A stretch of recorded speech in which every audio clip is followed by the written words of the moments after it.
Well, yeah, I think, you know, he's had 5 years. I think just to go back to tonight, we saw a really outstanding player. Plays left back for his club, Bayern Munich. But Alaba was superb. And the goal was, you know, from Austria's point of view, A, it was desperately needed, and B, it was a very, very good goal. But they had that chances in the second half. I think the debate, I think Trapattoni's gone. I think in all the circumstances, his salary was among the highest in Europe. 1.8 million, initially. Reducing to 1.5 million. Reducing to 1.2, I think. When, for example, Del Bosque, the Spanish manager, gets about 50,000 euros, and they won the World Cup. 50,000? Something very small. It's something modest, maybe 100,000, something in that range. The point is, he's been an expensive mistake. In that match tonight, it was crying out for Wes Hoolahan to be brought on. He should have started. If we'd have strung a few passes together at any stage in the match, we would have, I think, opened up and exposed. Because they're not good, you know, Austria are not good. The only difference between the two teams was Alaba. Other than that, I'd say we were, if the right team was on the pitch, which it never is with this coach, we would be easily able to hold our own in this group. We drew in Stockholm, and we took the lead. We're not far away from finishing second in this group. And the distance is the responsibility of the coach. Yeah, he has made bad decision after bad decision, and perversity continued to the very end. He brought on Connor Salmon at the very end. And then Ronnie Whelan gives Paul Green the man of the match. And I don't think he touched the ball in the whole match. Did he, John? Well, I don't think he gave it away, Eamon. Did he get it? But I don't think he touched much of it. No. So he contributed. To go back to the... Sorry, you go, John. I mean, I tell you one thing... But it was depressing, though, wasn't it? The whole thing was depressing. I tell you what's depressing. It's depressing what he's done to so many players who haven't been given their chance at the time when they deserved their chance, or who haven't been given a chance at all under this coach. And what's depressing is that with all his greatness and distinction, as Liam referred to his dignity earlier on, and his charisma, which I think he's got, he didn't work for 4 years when he got the bones of 8 million euros. And he didn't go to matches in England. Can I come in on the salary there? I think that's really nasty. Do you? Yeah, I think it's really nasty, because if you do the accounts, right? Yeah. Of what the FAI have earned because of Trapattoni. No, wait, you wait. Yeah, you wait. Okay. They qualified for a playoff in the World Cup. Got that 6 game million. Against France, how much did they get? 6 million, I think. 6 million for that game alone against France. Okay. Oh, no, sorry, I beg your pardon, for qualifying for the Euros. No, I'm talking about the World Cup. Yeah. That game against France must have been worth about 5 million. It certainly was worth millions anyway. Yeah. For qualifying for the UEFA's, it's worth 8 million. That doesn't talk about jerseys sold or anything like that. So Trapattoni's in credit there. He's actually in credit. And I don't think salary should be brought into it. I think it's a really nasty thing. Hold on, Bill, you're supposed to be moderating this. Yes. You got away with this old moving the goalpost trick on Friday night. You're not getting away with it tonight. I'm giving you facts. Well, I'm going to give you facts. Okay. He was one of the highest paid coaches in the world. He was the only coach in the world who refused to go and see the players and find out who was available. Will you let me finish? I didn't interrupt you before. Who refused to go and look at the players, who subcontracted out. The most important part of an international team manager's job is to assess the players at his disposal. Now, he didn't do that, and he should have done it. It was wrong. He didn't do it enough. It was wrong. I would agree there, he didn't do it enough. He didn't do it until the end. No, yeah, but there's a lot of the time he was going to watch players that were supposedly going to line out that weren't even in the team. Well, I can answer that. Fabio Capello, who was in the job as England coach at the same time, could be seen at 2 or 3 matches every weekend. But there is a point, all right, there is a point, Eamon, that sometimes you have to give him that sometimes players that might have been playing for their teams. No, that's a fact, though. That is a fact. Bill, that is a fact. Look, but I think you're right in the whole in the thesis that he did not want to go to the matches. If you have the highest paid executive, of course I agree with you. The first part of the job is day one. I'm going to assess what needs to be done here. Yeah, can I follow that point up? Because John made a very important point earlier on before we came on air, that you were saying that you took that Trapattoni took his philosophy from other coaches by watching videos. Well, it goes back to where it's... See, I'm going back to my original thing when I was having my discussion with Liam, is that he was public build, that he watched videos of the matches before he took over and then decided, having watched those particular players, that they weren't very good. Now, this was from another manager's team selection that he probably, had he known the players, wouldn't have selected them. So it was irrelevant that he was watching another manager's team. Right. And I think that influenced him to say, there are no good players there. Yeah. So I'm going to now go, and I will change my philosophy. This is what I mentioned to him early on with Juventus, to go with the Irish team, and I'm going to kick everything else out, and I'm going to be negative in what I'm doing. Right. My criticism is that we do have players who are better than we see on the field. I think Eamon is saying the same thing now, that with better players, but he didn't go, you can't have too much knowledge when you're watching players build. And your first obligation is to see who you have available, right?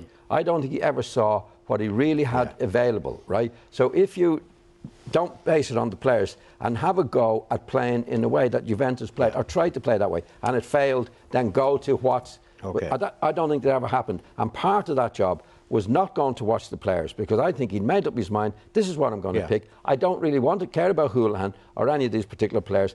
And we end up with what... tonight and out of the championships. Connor Salmon, for example, Green. That's a joke, isn't it? Well, not a joke. That's putting it too strongly. Can I come in there? Yeah, you can, of that's course. 4 or 5 years on. In the first campaign, with the way he played, he got us second place.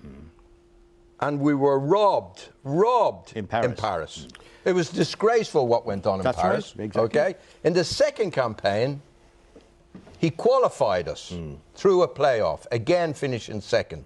So the first 4 years weren't successful. Well, let me weren't answer that. successful. Give me a break Then we here. go, okay, hang on a minute. Yeah. Then we go to the Euros. We played 3 of the best teams in the world. And Italy, we had Spain, the worst record of any Croatia. team ever in the but Euros. we weren't entitled to be on the same park with them. And I don't agree with that, Liam. John, they were way ahead of us, way ahead of us. Analyse the players that we have. But we didn't bring some of the players that we should have, and we didn't play some of the players we should have. The guys you're seeing tonight. No. The guys you're seeing tonight, Liam, yes, you are. That's how you are. You're on about Coleman, you're on about McCarthy. I'm on about Gibson. You're on about... And McCarthy wasn't there. Gibson was there. But he wasn't Coleman played. wasn't there. Coleman wasn't there. No, Coleman wasn't there. Gibson was described by Eamon as useless. Yeah.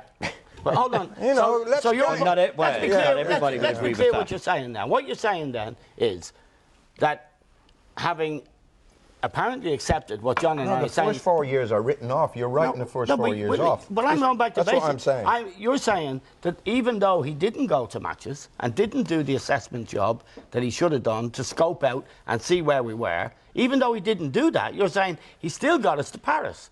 Is that okay? Yeah.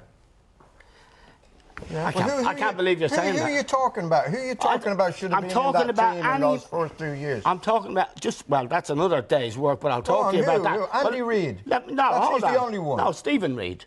Stephen Reid? Stephen Reid, yeah. Very good player, playing in the Premier League. Stephen Reid was in that. Stephen Reid, do you remember the row? team. He didn't play consistently, and he was bombed out by Trapattoni. Can you remember what happened? He got injured. Do you remember what happened? He got injured. Listen, hang on a second. I want to just ask say you a question. something there, What? I think in the argument of the 4 years, I think of the managers really doing this stuff. You get better after the 4. You get better after the first. You get Not better when your after best players are getting old and there's nobody to replace them. That was before they got No, old. it was like Duff retired. Duff retired after the Euros. Given retired after the Euros. We have no real top-class goalkeeper, John. They Westwood retired. was better than Ford. They're retired. No. Anyway, listen, can I ask? Hang on a minute. You're dominating everything. And you're being very, very selective. No, they retired. You're being Those very guys selective. retired. Yeah, we made Robbie that Keane point is earlier. playing in America. He's playing in the USA. What's that? First division standard? At most. Yeah. Richard Dunn is playing in the championship. Correct. He's getting. These are our best players. They're going. Liam. You've got Clark playing in the Premiership. He comes on tonight out of the Premier League. Hold on a minute. I want to ask one question, but because we're going over the same ground to some extent. I want to find out, should Trapattoni be sacked in the morning? Yes. I'll tell you why. And replace, because you made the point about the importance of tonight's match in terms of the future. So should the future start tomorrow? He should be sacked because he hasn't done his job properly. He should be sacked for leaving Wes Hoolahan on the bench on Friday and tonight. And he should be sacked. He should have been sacked a long time ago, in my opinion, for not doing his job. If you hire any man, regardless of what he does, whether he's a carpenter, a bricklayer, a football coach, a television presenter, the first obligation is they've got to give it their best shot. They've got to go to work every day and do the best. You didn't say that when we beat Estonia 4-1. What did I say? You didn't say he should be sacked. No, but I'm asking the question. I'm asking the question. Hang on a second now. I'm looking forward to the future. I'm looking forward to the fact that we're now in trouble because our seeding will be changed for the Europeans. We'll go down another peg. So, do we need to bring in a new coach immediately so that for the remaining That's going to be very difficult to do, Bill, isn't it? It's going to be very difficult to do unless you go for a coach who's out of work at the moment. Say we have Martin O'Neill. I think the correct thing, forget about the availability. I think the principle would be right, Bill, for to get a new manager in as quickly as possible to give him a chance to prepare for the next competition. And I think if that's the case, then Trapattoni would have to be paid until his contract is up. Right. Anyway, because he's not going to resign. There's no chance of him resigning. But I think in purely footballing terms, obviously the ideal thing now that we're out, is for the new manager to come in as soon as possible and to give him before the Germany match. Oh yeah, as soon as possible. Yeah. Liam, would you go along with that, or would you regard that as a very, very bad treatment of what Trapattoni? No, not now. No, not now. It has to happen. It has to happen. Do you think it should happen immediately? Yeah, but I don't know who they're going to get. If you're a manager out there and you're looking at that squad of players and the expectation, that ridiculous expectation that's in this country, and you look at that squad of players, I might say, thanks, but no thanks. Well, hold on a minute. John, I'm not top-class managers? No, you're not going to shout me down. I'll tell you the story. Okay. We've never put our best side on the field once under this coach since he's been here. We've never got the best out of them. But hold on. I'm telling you, we could have beaten Sweden on Friday night with a good coach, with the team playing confidently and properly set up, and that didn't happen.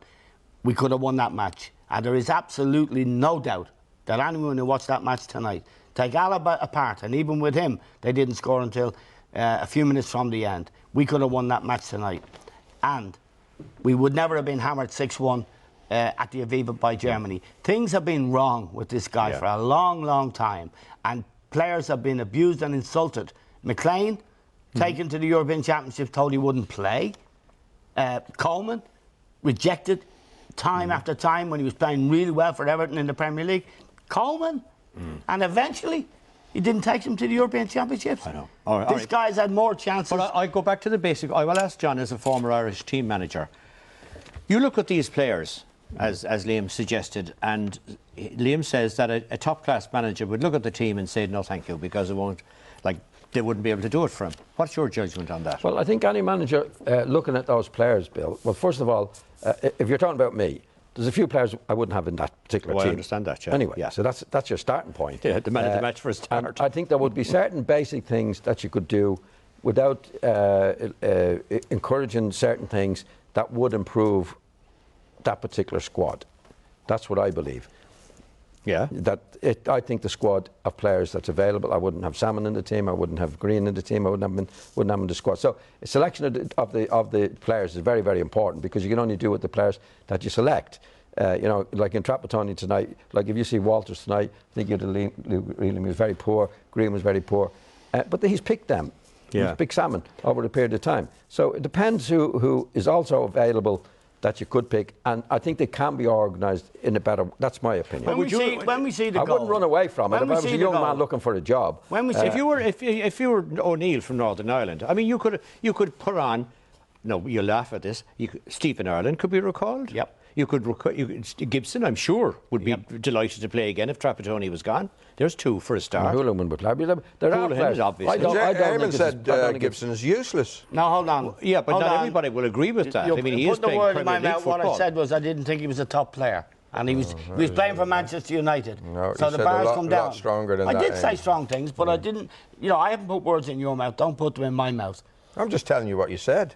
Well, I tell you what you said. Lots of, and I'll tell you how you moved the goalposts. Yeah, you know, okay, in an argument. Let's get back to the. Go on.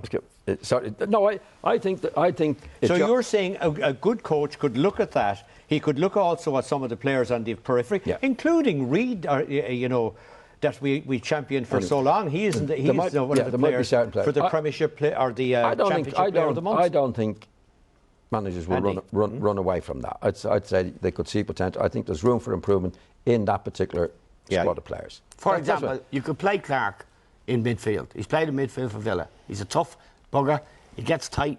He really does the closing down job. You could get Whelan out of the thing. There's lots of things you can do if you're paying attention to your work, and if you don't come in with a bigoted and the bigot is the right word, bigotry about quality football and quality footballers. In other words, if you don't resent them, it's clear he resents Houlihan. You should. Well, maybe he resents the media hype about Houlihan more than anything else. Well, he should be above media hype. I accept that.